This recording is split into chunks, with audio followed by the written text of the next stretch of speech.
Spraying tips for better results in chili crops. 1. Choose the right time.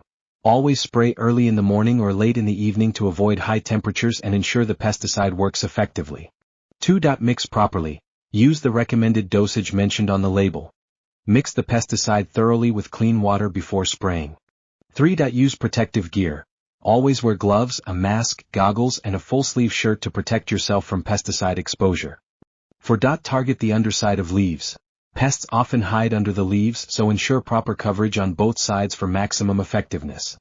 5. Maintain nozzle height. Keep the nozzle at downside of plants to ensure even spray distribution. 6. Spray on calm days.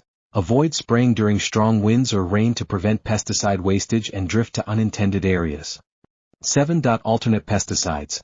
Use different pesticides in rotation to prevent pests from developing resistance. 8. Monitor for results. Check the crop 2 to 3 days after spraying to see if the pests have been controlled.